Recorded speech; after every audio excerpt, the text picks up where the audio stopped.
Welcome to kitchen spark. இன்றைக்கி நம்ம சேனலில் என்ன பார்க்க போகிறோன்னு கேட்டிங்கன்னா, நாம் இன்றைக்கி பப்ஸு செய்யலாங்க. வெஜ்ஜு பப்ஸு செய்ய போகிறோம். இது பார்த்தோன்னே பார்த்திங்கன்னா உங்களுக்கு பேக்கரி ஸ்டைல்லையே இருக்குங்க. அந்த ஸ்ட்ரக்சரில் தான் நாம் இன்றைக்கி பப்ஸு செஞ்சுருக்கோம். ரொம்ப ரொம்ப சுலபதாங்க இது செய்கிறது. ஈவினிங் ஸ்நாக்ஸுக்கு, டீ டைமுக்கு ரொம்ப நல்ல ஸ்நாக்ஸ் இந்த பப்ஸு. சாப்பிட்றதுக்கு ரொம்ப ரொம்ப டேஸ்ட்டாக இருக்கும். ஸோ எப்படி செய்யலான்னு பார்க்கலாம். அதுக்கு முன்னாடி இன்னும் நீங்கள் நம்ம சேனலை சப்ஸ்கிரைப் பண்ணாமல் இருந்தீங்கன்னா சப்ஸ்கிரைப் பண்ணிடுங்க.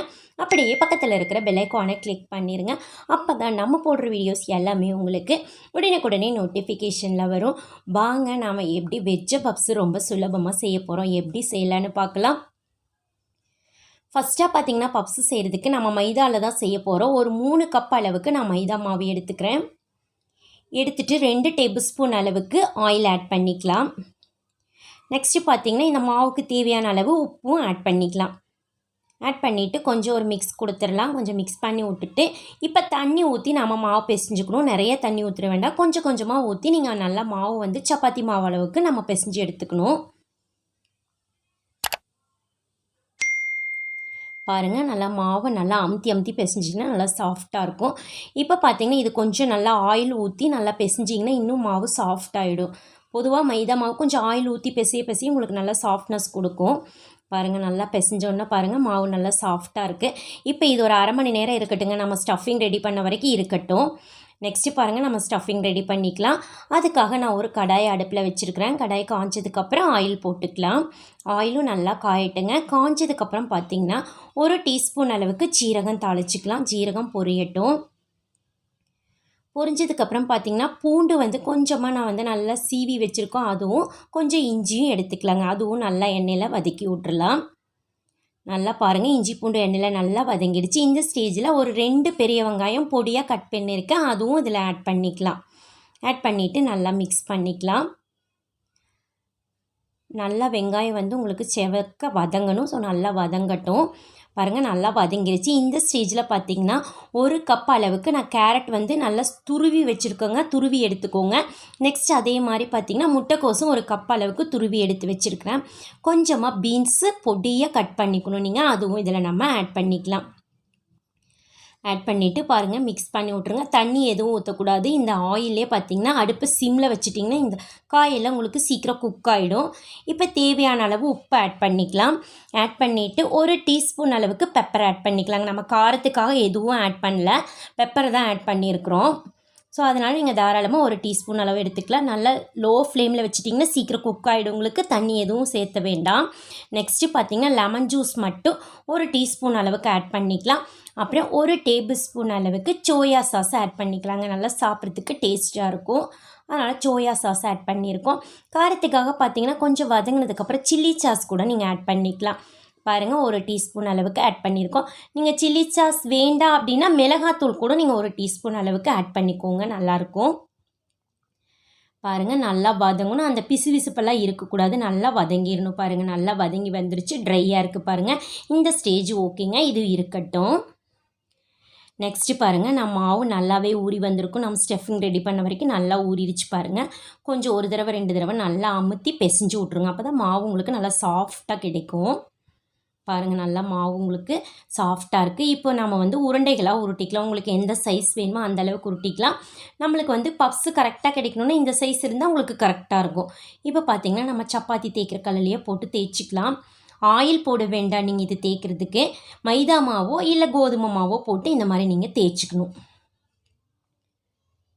ரொம்ப திக்காகவும் வேண்டாம், ரொம்ப லேசாகவும் வேண்டாங்க. கரெக்டாக தேய்ச்சிக்கலாம். பாருங்கள், இது கரெக்டாக இருக்கும் நம்மளுக்கு. இப்போ எல்லாமே தேய்ச்சிட்டேன் பாருங்கள். அதே மாதிரியே பிளேட்டில் மாற்றியாச்சு. நெக்ஸ்ட்டு பார்த்திங்கன்னா பாருங்கள், நான் ஒரு தவா வச்சுருக்கிறேன்.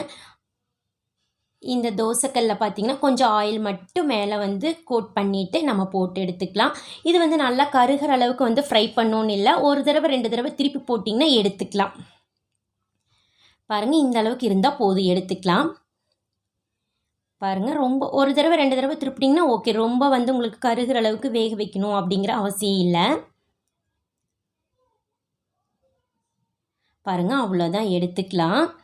இதே மாதிரி எல்லாத்தையும் போட்டுட்டு நெக்ஸ்ட்டு பாருங்கள் ஒரு பவுலில் ஒரு 2 டீஸ்பூனோ 3 டீஸ்பூன் அளவுக்கு மைதா மாவு எடுத்துகிட்டு கொஞ்சம் திக்காக கரைச்சி வச்சுக்கலாங்க. நம்ம வந்து பப்ஸுக்கு ஒட்டி போடணும் பிரிஞ்சு வராமல் இருக்கிறதுக்காக. அதனால் இந்த ஸ்ட்ரக்சரில் நீங்கள் வந்து கரைச்சி வச்சுக்கோங்க. பாருங்கள் இந்த அளவுக்கு இருந்தால் கரெக்டு. நெக்ஸ்ட்டு பாருங்கள் நம்ம போட்டு வச்சுருக்கோம்ல அதை எடுத்துகிட்டு நம்ம ஸ்டஃபிங் ரெடி பண்ணோம் இல்லைங்க வெஜிடபிள்ஸு, அதை இதில் ஒரு 2 ஸ்பூன் அளவுக்கு நீங்கள் வச்சுக்கலாம். இந்த மாதிரி கொஞ்சம் கார்னரில் வச்சுட்டு இந்த மாதிரி க்ளோஸ் பண்ணிக்கோங்க. க்ளோஸ் பண்ணிவிட்டு இப்போ வந்து நம்ம மைதா மாவு எடுத்தோம் இல்லைங்க, அதை வந்து இந்த மாதிரி பேஸ்ட் மாதிரி நீங்கள் ஒட்டிக்கலாம். பாருங்கள் இந்த சைட்லேயும் இந்த மாதிரி நல்லா கவனமாக பார்த்திங்கன்னா அழகாக நம்மளுக்கு பேக்கரி ஸ்டைல்லையே கிடைக்கும். பாருங்கள் இந்த மாதிரி ஒட்டி விட்ருங்க. நல்லா ஒட்டிக்கும், உங்களுக்கு நல்லா பசை மாதிரி ஒட்டிக்கும். பாருங்கள் நல்லா ஒட்டிருச்சு பாருங்கள். இப்போ பார்த்திங்கன்னா அந்தல கார்னர் ஒட்டுறதுக்காக நம்ம இந்தல கொஞ்சம் திரும்பி அந்தல கொஞ்சம் நம்ம வந்து மைதா போட்டுக்கலாம். பாருங்கள் கொஞ்சமாக எக்ஸ்ட்ரா இருக்குது நம்மளுக்கு ஒட்டுறப்ப பார்த்திங்கன்னா இது பிசுறு மாதிரி இருக்கும். ஸோ அதனால் இந்த கொஞ்சத்தை மட்டும் நான் கட் பண்ணி எடுத்துட்டேன். இப்போ இதை எடுத்து ஒட்டிட்டிங்கன்னா பாருங்கள் அழகாக பிசுறு இல்லாமல் நம்மளுக்கு பேக்கரி ஸ்டைலில் வாங்குற மாதிரியே பப்ஸ் இருக்குது பாருங்கள். ஸோ ரொம்ப சூப்பராக நம்ம ரெடி பண்ணியாச்சு. இதே மாதிரி தாங்க நம்ம இருக்கிறதே ரெடி பண்ணிக்க போகிறோம். பாருங்கள் இன்னொன்று செஞ்சு காட்டுறேன். ஸ்டஃபிங் ரொம்ப அதிகமாகவும் வச்சிட வேண்டாம், ரொம்ப கம்மியாகவும் வச்சிட வேண்டாங்க. அளவாக இந்த 2 ஸ்பூன் வச்சிங்கன்னா கரெக்டாக இருக்கும் உங்களுக்கு. பாருங்கள் ஒட்டுறதை மட்டும் கவனமாக பார்த்திங்கன்னா ரொம்ப சூப்பராகவே நம்ம பப்ஸு செஞ்சுக்கலாம். பாருங்கள் நல்லா சூப்பராக ஒட்டிடுச்சு.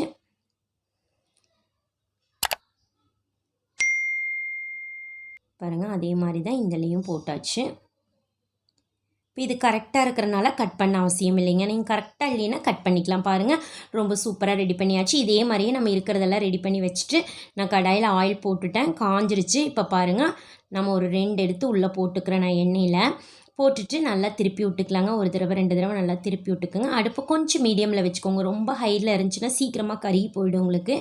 ஆல்ரெடி பார்த்திங்கன்னா இது கொஞ்சம் குக்காகி தான் இருக்குது. உள்ள வெஜிடபிள்ஸும் குக் ஆகிடுச்சு, மேலே இருக்கிற மைதா மாவுமே உங்களுக்கு கொஞ்சம் குக் ஆகிடுச்சு. அதனால் சீக்கிரமாகவே ரெடி ஆயிரும் பாருங்கள்.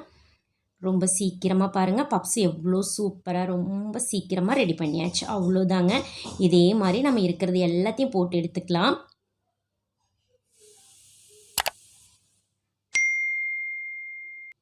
ஒரு தடவை 2 தடவை திருப்பி விட்டிங்கன்னா போதும், நம்மளுக்கு சீக்கிரமாகவே பப்ஸு கிடச்சிக்கும்.